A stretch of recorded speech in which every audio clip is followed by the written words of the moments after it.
더불어민주당은 지난 11일 국회의사 일정을 고려하면 늦어도 12일까지 정치개혁을 위한 국민의힘의 결단이 있어야 한다고 촉구했습니다. 민주당은 이날 국회에서 중대선거구제 D-1일 돌입 기자회견을 열고 정치개혁 24시간 최종협상 돌입을 선언한다고 밝혔습니다.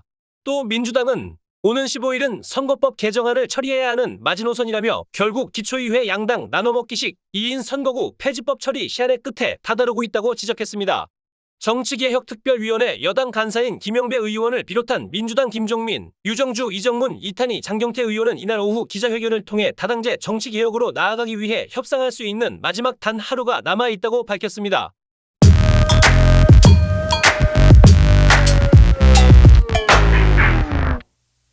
네, 여러분들께 정치 관련 이슈들에 대해서 설명해드리는 태영호의 여의도 투데이입니다. 오늘 소개해드릴 이슈는 바로 중대 선거구제인데요.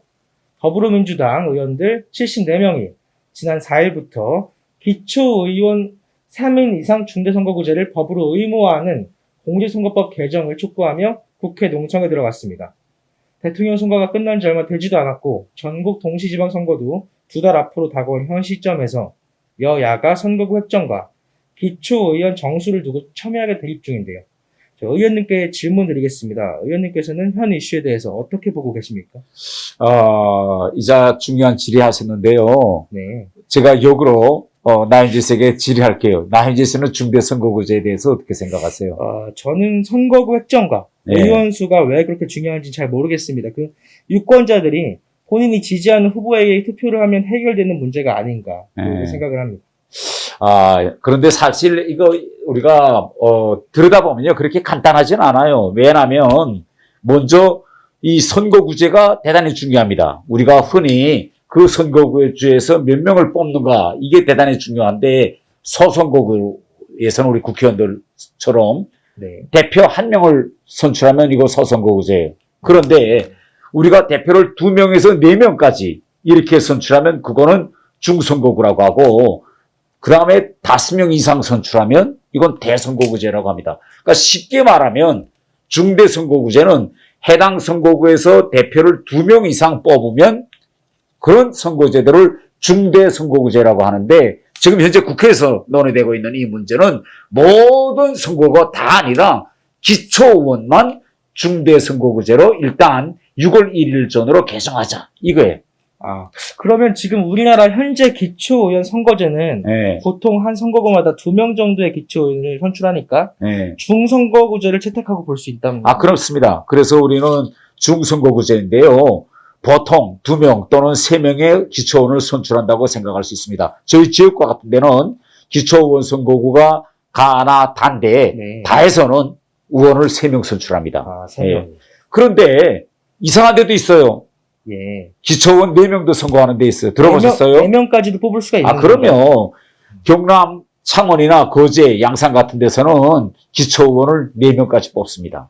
그러면 중대선거구제를 도입하게 된다면 많게는 네. 또 5명이나 네. 6명까지도 가능하다는 말씀이신가요? 예, 그렇죠. 그래서 지금 저렇게 정의당이랑 민주당이랑 지금 국회에서 농성하고 있는 겁니다. 예, 방금 말씀하셨다시피 네. 민주당 또 정의당 의원들이 중대선거구제 도입을 위해서 예, 국회 본청 앞에서 농성을 시작했다고 하는데 예. 그 대체 중대선거구제를 도입하면 어떤 이점이 있길래 농성을 시작하는 걸까요? 제가 오늘 오전에 우청 참가했다가 오는 길에 이제 거기서 지금 정의당이 농성하고 있거든요. 그래서 네. 지나가면서 힘내세요 뭐 이러면서 이렇게 제가 지나가는데 정의당처럼 이렇게 소수 정당도 자기 대표를 낼 수 있는 이런 선거구제인 거죠. 소수 정당이 자기 대표를 낼 수 있다. 이게 어떤 말씀이신가요? 어떤 장점이라는 것인가요? 그러니까 간단하게 우리 예를 하나 들어봅시다. 자, 우리가 A 선거구라고 있다고 가정해요. 그러면 해당 선거구에서 기호 1번부터 5명까지 총 5명의 후보가 나왔다고 가정합시다. 그런데 투표해서 이 뚜껑을 열어보니까 1번이 50%, 네. 그 다음에 2번이 한 30%, 그 다음에 3번 후보자가 10%, 10%. 이렇게 이제 가져갔어요. 그래서 3명을 뽑았는데 1번 50, 2번 30, 그 다음에 마지막 3번이 10% 이렇게 가져가서 3번도 당선될 수 있는 10%지만 이런 구도가 생기는 겁니다. 3번은 단 10%.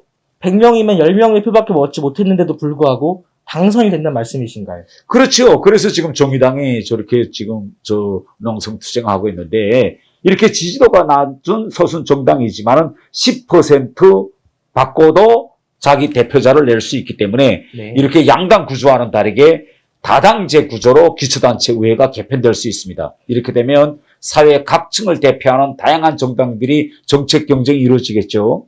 그러면 현재처럼 민주당이나 국민의힘처럼 거대 정당들의 독주는 조금 막을 수 있겠군요.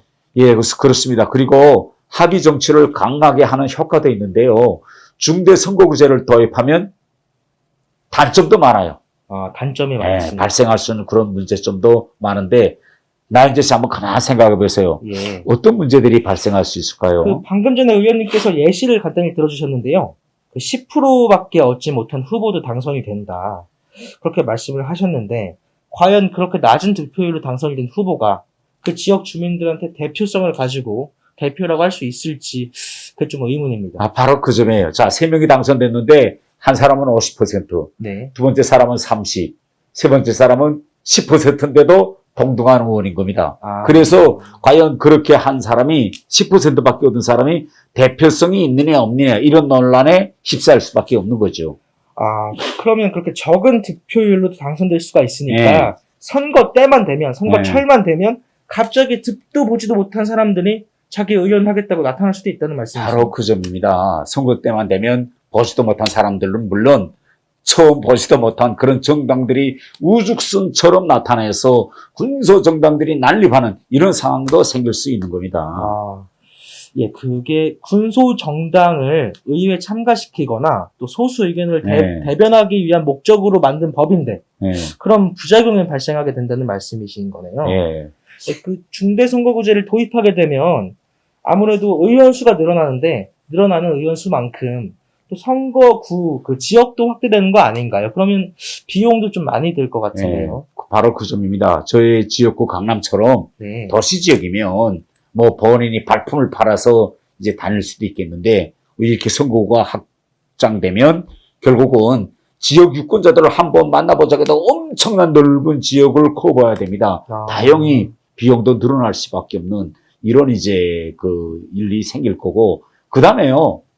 농산, 그 다음에 오천, 이런 지역구가 도시 밀집 지역과 같이 한 선거구로 들어있다고 생각해 봅시다. 네. 그러면 어떤 현상이 일어날 것 같으세요? 저 같은 경우에는 이제 서울에서만 살아봐가지고 감이 오지는 않습니다. 그래요?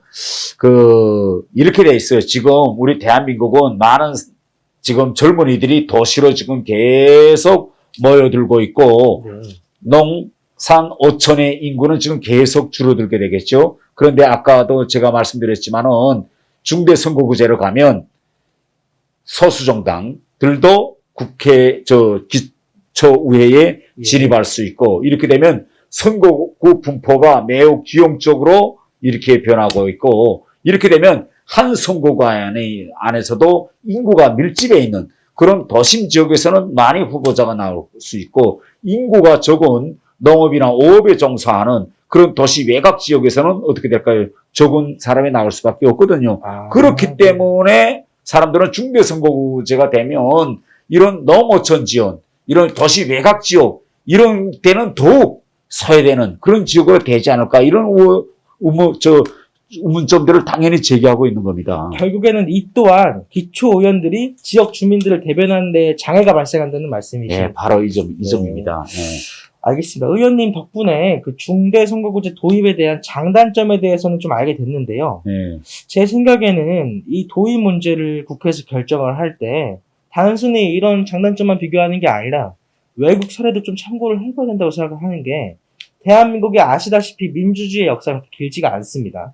그렇기 때문에 시행착오를 많이 겪어본 해외 사례들을 조금 반영하면 도입 문제를 해결하는 데 조금 더 도움이 되지 않을까. 네, 아주 좋은 지적을 하셨는데요.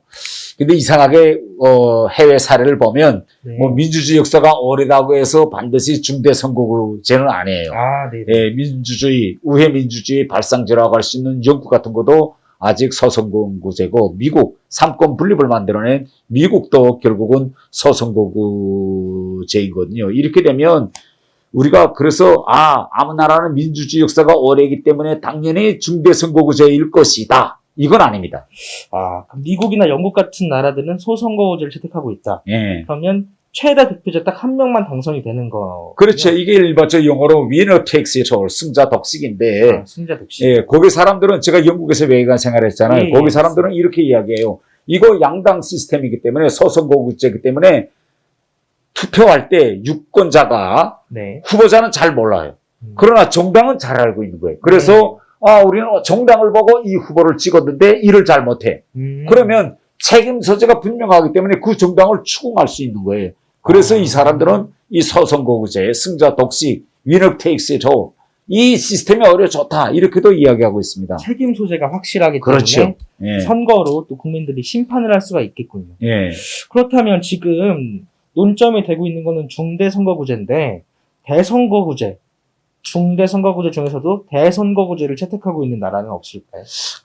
우리 아시아에서 민주주의가 그래도 좀 오래 역사를 가지고 있다는 일본의 경우인데, 예. 일본의 경우는 오히려 1996년에 정치개혁을 해가지고 대선거구제로부터 소선거구제로 돌아섰어요. 오히려요. 예. 네. 역경인 거죠. 그리고 제가 외교관 생활했던 덴마크나 스웨덴, 여기 보면요, 여기는 역시 중대선거구제입니다. 예. 그래서 이게 해당 나라의 특성이 다 있는데, 이제 스웨덴 같은 데서는 기초의원뿐만 아니라 국회의원 선거까지도 대선거구제를 채택해가지고 전부 비례대표, 당만을 보고 비례대표로 선출하고 있거든요. 지금 대한민국 같은 경우에는 비례대표만이 아니라 네. 지역구 대표와 비례대표를 동시에 선출하는 혼합식 선거제도를 채택하고 있는데 예. 이런 혼합식 선거제도를 채택하고 있는 국가들 중에서 예. 우리나라와 비슷한 제도권에 있는 국가들 중에서 중대 선거구제를 채택한 나라는 없을까요? 우리가 비슷하게 이제 이 지역구 대표와 비례대표를 동시에 선출하는 그런 혼합식 선거제인데, 세계적으로 보면 우리가 세네갈, 안도라, 베네수엘라 이렇게 세 개의 나라가 이제 우리와 비슷한 이런 혼합형 이제 선거구제입니다. 전 세계에서 단 3개의 국가밖에 없다는 그렇죠. 말씀이십니다. 예. 예, 그렇다면 중대 선거구제 도입에 앞서서 예. 그런 국가들의 사례도 조금 참고를 해야 될 것 같아요. 예.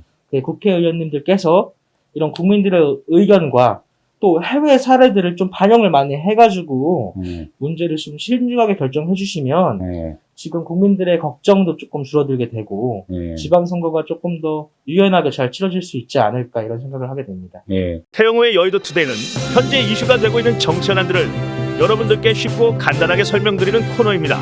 궁금하신 주제가 있다면 댓글을 통해 남겨주세요. 저희는 따끈따끈한 이슈로 돌아오겠습니다.